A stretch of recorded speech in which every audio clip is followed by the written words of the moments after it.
halkan waa gunta wararka ku soo dhawaada wararka maanta aan idiin heynana waxaa ka mid ah al-shabaab ayaa hakad geliyay dhismooyin hor leh oo ka socday magaalada muqdisho maxaad ka ogtahay in dhismooyinkaas qaar loogu talagalay inay ku shaqeeyaan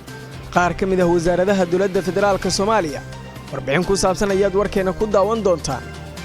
sidoo kale wararkaan idiin hayno waxaa ka mid ah al-shabaab waxay mar kale xarar dheere ku soo bandhigeen ergo ay ku sheegeen in ay ahaayeen kuwii soo xulay xildhibaanada baarlamaanka Soomaaliya warbixin kale oo xiiso badan ayaan idinkaga haynaa inta warkeena ku jirnana aad daawan doontaan ra'iisul wasaarihii hore ee dalka Cabdi Faarax Shirdoon Saacid ayaa ku baaqay wada hadal toos ah oo la gala dagaalyahanada al-shabaab sidoo kale wararka maanta aan idiin hayno waxaa ka mid ah al-shabaab oo sheegay in 9 askari oo Kenyaan ah ay ku dileen weerar ka dhacay xuduudka oo diyaar garooba qodobadaas iyo qodobo kale oo aad warkeena gunta wararka ku daawataan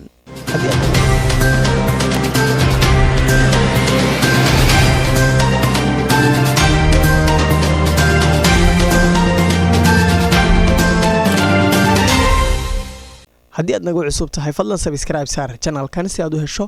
macluumaad sax ah oo la hubiyay waad ku mahadsan tahay daawashada iyo la socodka muuqaalkeena waxaanu ku bilaabeynaa maanta tirada xarumaha gaarka ah iyo kuwa dowladda federaalka ee al-shabaab ay joojiyeen dhismahooda sheeko cusub ma ahan in al-shabaab ay lacago canshuura ka qaataan dhammaan dhismooyinka magaalada muqdisho iyo adeegyada kale ee ganacsi ee ka jira muqdisho iyo gobolada kale ee dalka balse al-shabaab waxaa la yaab ah in ay dhismo ka joojiso dowladda Soomaaliya dad badan ayaan ku baraarugsanayn in al-shabaab ay horey ugu guuleysteen joojinta dhismayaal ku socday goobo ganacsi oo gaar loo leeyahay iyo dhismayaal dowladeed caasimadda online ayaa ogaatay in al-shabaab muddo dheer ka hor ay joojiyeen dhismayaal hotel iyo ganacsiyo kale iyo ilaa xarun kale oo ay leedahay dowladda Soomaaliya al-shabaab waxa ay joojiyeen dhismo ka socday isgooska Jubba kuna dhagan hotelka Doorbin oo isaguna qorax ka soo bax ka sii xiga xarunta ugu weyn ee Nisa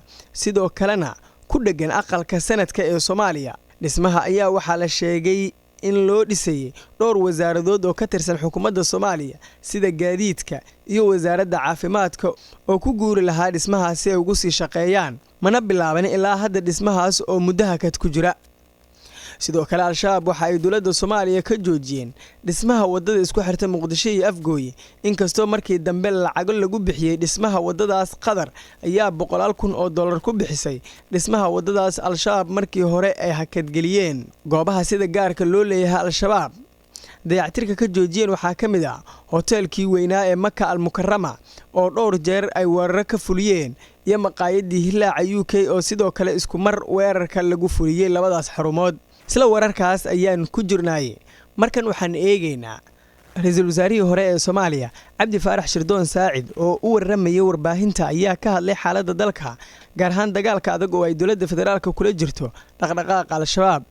ra'iisul wasaare Saacid ayaa qiray in weli ay jirto awoodda al-shabaab isla markaana ay yihiin dad Soomaaliyeed oo la kari waayay sidoo kale waxa uu tilmaamay in uu qabo in wada hadal toos ah lala galo dagaalyahanada al-shabaab si dalka loogu soo dabaalo nabad iyo xasilooni waxa kale oo uu sheegay in ay muhiim tahay in la xoojiyo hay'adaha amniga gaar ahaan dadka ka shaqeeya waxa uu xusay in loo baahan yahay inay ahaadaan dad qabiiro ku ah dhinaca amniga ugu dambeyn waxa uu carabka ku dhuftay in dowladda uu hogaamiye madaxweyne Farmaajo looga fadhiyo in ay la timaado qorshe cad oo looga adkaan karo al-shabaab markan waxaan eegaynaa al-shabaabna waxa ay qayb labaad oo ka mid ah ergooyinkii soo doortay xildhibaanada ay ku soo bandhigeen xarar dheere dagaalyahanada al-shabaab ayaa mar kale ku dhawaad 100 ergo waxa ay ku soo bandhigeen degmada xarar dheere ee gobolka Mudug odayaashan oo tiro ahaan gaarayay ilaa 90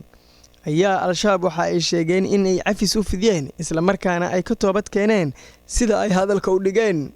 al-shabaab ma aysan saacin meelaha ay ka kaliyeemaadeen odayaashaas balse caasimadda online ayaa ogaatay in ergada ay u badan yihiin kuwa ka soo jeeda deegaanada Galmudug